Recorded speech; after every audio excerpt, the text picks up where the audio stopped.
Hello, my dear children. Yesterday we started with chemical coordination in plants, right? And there we saw that even like us, like humans, plants also have certain hormones in them. So yesterday we saw two different hormones. We saw three hormones, right? We saw what is auxins, then what are gibberellins, and what are cytokinins.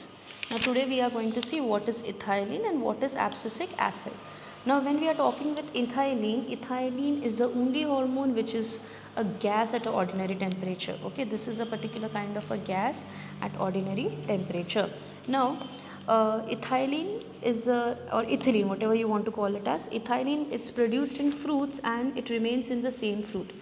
I mean, therefore, unlike other hormones, it is in the site of synthesis or the site of action are not different. So, this gas is it's the main thing which causes the ripening of the fruits, and this was first discovered. That is how it was discovered, was that this gas causing ripening of the fruits was first found to be emanating from oranges, which helped in the ripening of the bananas when stored together. So, when bananas and oranges were stored together, orange was giving out a certain kind of a gas which was nothing but ethylene, and because of the presence of ethylene the bananas had ripened. Okay, this gas was then found to be ethylene by R. Gain. So scientist R. Gain, he had given this ethylene. So ethylene is basically a hormone which is a gas at room temperature. Now what are the functions of ethylene? It causes two processes, that is reduction in the stem elongation and acceleration of senescence. You know what is senescence? That is preventing the aging of the plants. So here first of all, ripening of the fruits, we can say that it helps in the ripening of the fruits, then it helps in initiating the germination in peanut seeds. Sprouting of the potato tuber, you have seen potato tuber getting those sprouts like things, right? Then promoting the root growth and root hair formation and inducing flowering in mangoes. So I hope you know that whenever mangoes are grown on the trees, first they are in the form of the flowers and then the mangoes will be coming out of it. So this we can say that this flowering in mango, basically it's the presence of ethylene which makes the flowering in mangoes. Okay, so this is about the ethylene. Now ethylene is the most widely used plant growth hormone in agriculture. Then the next one, which is abscisic acid or ABA. Now abscisic acid is a growth retarding hormone. Retarding means just we can say that controlling, not accelerating but controlling the growth. Okay, it's found in angiosperms, gymnosperms, pteridophyte and some mosses. Angiosperms, we can say that these are the flowering plants, gymnosperms seed, naked seed bearing, pteridophytes are these green plants, mosses. So these all places the abscisic acid is found, and also in the chloroplast of leaves. Fruits and seeds contain the highest amount of ABA, that is abscisic acid. Now abscisic acid, it acts as a general plant growth inhibitor by slowing down plant metabolism. So it slows down the rate of the metabolism of the plant.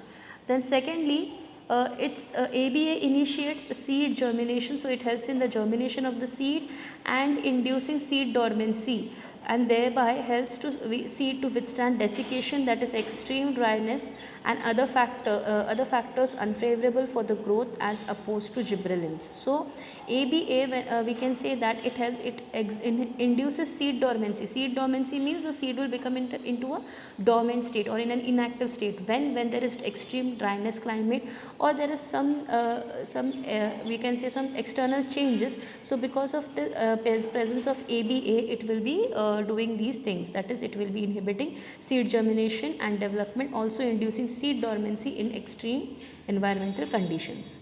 Then it is accelerating senescence, it is accelerating the senescence and abscission of leaves, buds, flowers and fruits. Now falling of the leaves, you must have seen before the spring the leaves will shed off and again the new leaves will come. So abscisic acid is mainly responsible for this. Okay, and it will be accelerating the senescence, also aging, also little amount of aging also. You have seen many trees which are very old, so because of the presence of ABA, that is abscisic acid.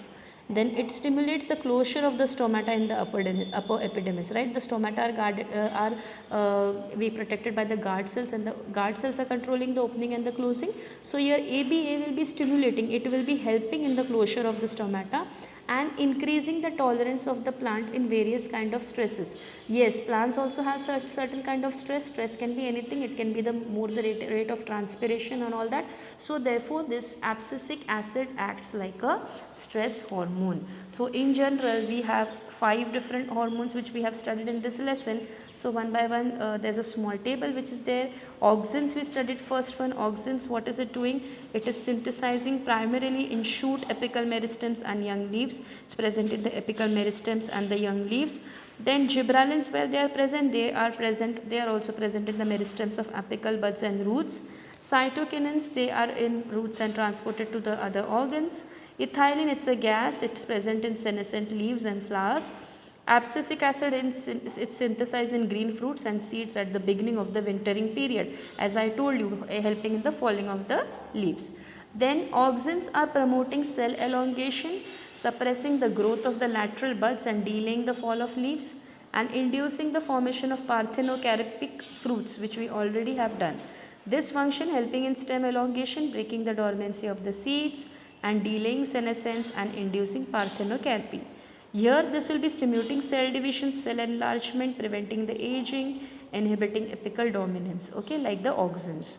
Then here this will be inducing, that is the ethylene will be inducing fruit ripening and promoting senescence, and lastly abscisic acid, which is inducing dormancy, inhibiting seed germination and stimulating the closing of the stomata. So all these are the plant hormones and their functions at a glance, which you can just see where it is synthesized, as well as what are the functions of the hormones.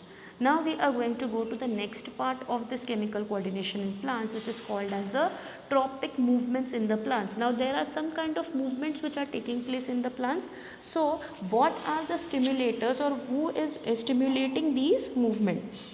We know that now whenever a seed germinates, okay, when we have a particular kind of a seed over here, for example, now when this seed will be germinate, you know that the plumule which is there, it grows into a shoot and the radical into a root. Now when this plumule is growing, it will be growing where, or we can say that the shoot will be turning upwards, okay, the shoot will be going upwards and the roots will be going downwards. Now these movements which are there, they have to be regulated. So why does the shoot will be going upwards? So that it gets some sunlight. And why is the root going downwards? So that it can absorb certain water.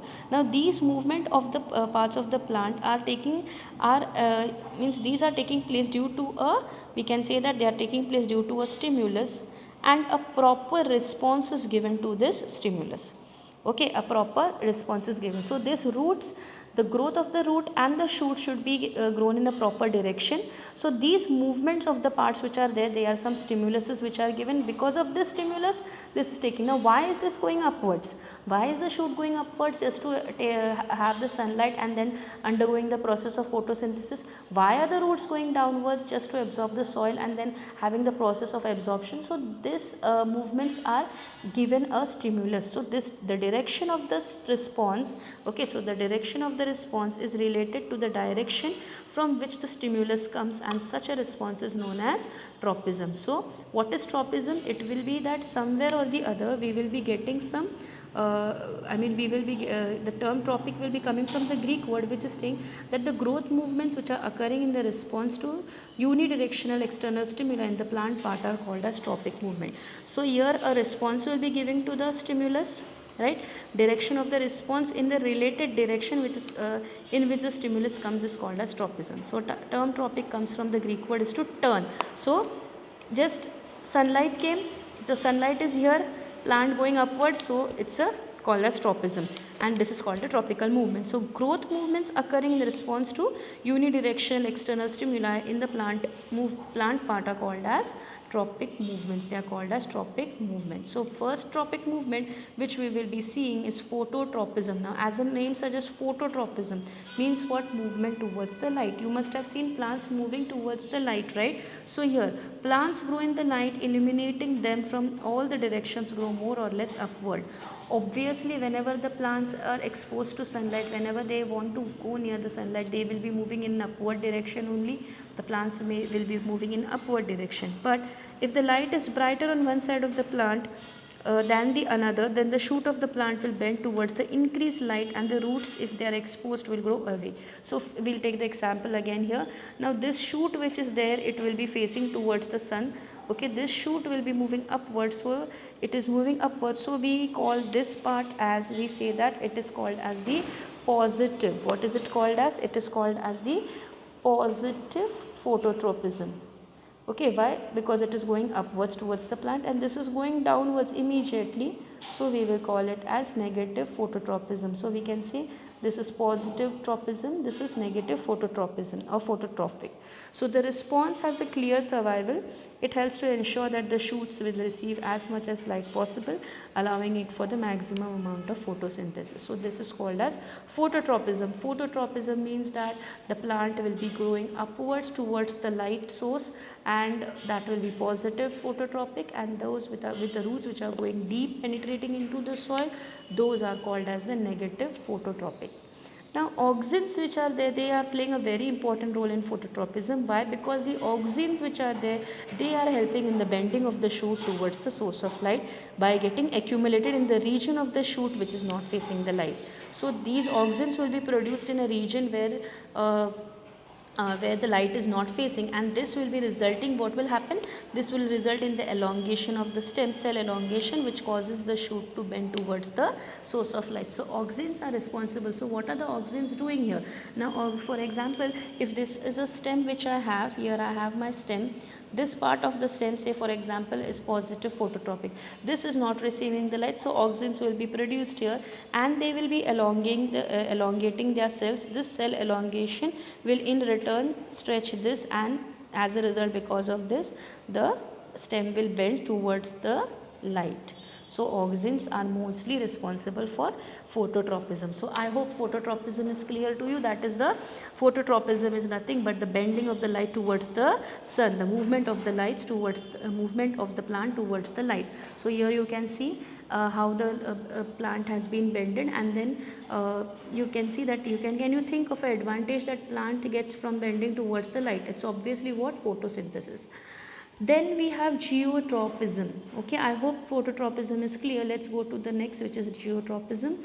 Now geotropism is nothing but growing towards the earth's gravity, growing towards the earth's gravity, which is also known as gravitotropism. Now here, organs which grow towards the gravity are positively geotropic, and those growing away are negatively geotropic. So see here, potted plant, before it falls over, potted plant, after it falls, the stem grows upwards away from gravity, and the roots are growing down towards the gravity. So an example of it, let us have, this is the plant. If the roots are growing towards the gravity, this is the shoot will be growing upwards, so we say that this is negative what? That is geotropism, and this is positive geotropism because it is moving towards the gravity. So these movements are towards negative, positive geotropism. So response of the plants can be observed in the laboratory when seedlings are placed in pot filled with moist soil. Figures above demonstrate geotropic responses. So we have seen what are the geotropic responses. Okay, then the next part. Now here the shoots will be showing negative geotropism, as I already shown you, and roots will be having positive. Again, this is good for the normal growth of the seedling. Roots need to grow down and shoots up. Now if you see over here, this is the germination of the seeds plant diagram which is shown. You have seen this right from your smaller classes. So you can see the growth for the 8 to 9 node, the increase in the length of the stem, growing away from the force of gravity. Can you see roots penetrating deep under the gravity, and shoots penetrating up against the gravity, right? So this is geotropism. Now geotropism which is there, it is measured with an instrument which is called as clinostat. Now in that clinostat, you have to take a potted plant and you have to see how it rotates. So here A and B, a potted plant is fixed over here. Now after some time you will see that one is rotated and other is not. So this B is rotating, A is not rotating. Okay, after sometimes you will see that shoot of stationary clinostat shows negative geotropism and roots show positive geotropism. Other potted plant does not show any bending. This is due to the fact that all the parts are equally exposed to the gravitational force during rotation. So here you can see that this is rotating. This is rotating. Why? Because the roots are growing and going towards the force of gravity. So here it's positive geotropism. Here it is negative geotropism. Why? Because everything is distributed accordingly. Okay. Here nothing. It will be not even negative. It will be equally distributed. But this is positive because there is a rotation in this rod. Okay, then hydrotrophism. Now hydrotrophism is what? Movement of plant parts in response to water or moisture. Now when a plant grows towards the source of moisture, it's positively hydrotropic. That's the roots, and the growth of roots towards the moisture enables the roots to be near the water available in the soil. Thus roots are positively hydrotropic. But when a plant part grows away from the source of moisture, that is the shoot, it is negatively hydrotropic. So very easy this is, right? When the roots are going down for the absorption, positive hydrotropic. Upwards the stem is going negative hydrotropic. Okay. Then we have the next one, which is thigmotropism. Now what is this actually, thigmotropism? Now the growth movement of the plant's part in response to the touch stimulus is called thigmotropism. That is the money plant, right? Touch me not plant. So when you touch it, its leaves immediately close. Some interesting response seen in responses to touch, that is sweet peas, cuscuta and vines, which have tendrils that coil around the plant. So if you can see, these are the tendrils which are coiling around the plant. So here you can see that this is a stem tendril and this is the leaf tendril. So these cuscuta and vines have tendrils which coil around the plants in response to one-sided or contact or touch. That means when you touch it, or you just when it comes to contact with any objects, immediately it closes. So here you can see stimulus is perceived by tendril drips and then it is transmitted to the basal parts. In this way, entire tendril becomes sensitive to stimulus. So when you just touch a small little leaf, the whole plant gets that stimulus. After receiving the stimulus, the tendril which are there, they start twinning around the support. Observe the weak stem pea plants, okay, growing in the field. The thread-like tendrils twine around the support available, and the tendrils provide a well-known example of thigmotropism. How do these tendrils show thigmotropism? Is just when you touch it, entire plant which is there, it starts, like, it shows a movement, and slowly and steadily you can see once it gets the support, it slowly rotates around it. So that is an example of thigmotropism. Now then another example, to investigate effects of water on the growth of roots and shoots. Take a piece of wire netting or gauze suspended by means of wires. Moist sawdust is placed on the wire netting and some germinating bean seeds are embedded in the sawdust. So you can see that this is the wire netting which is there. Now here you can see the germinating seeds, it's attached to the supporting wire, and some moist sawdust is put over here. Now as the seam germinates, the radical initiated growths downwards through the wire netting, okay, under the influence of gravity. So some will be growing inside the netting, they will be growing down, okay, they will be just near the gravity, radicals grow downwards. So these are the radicals which are growing downwards, okay.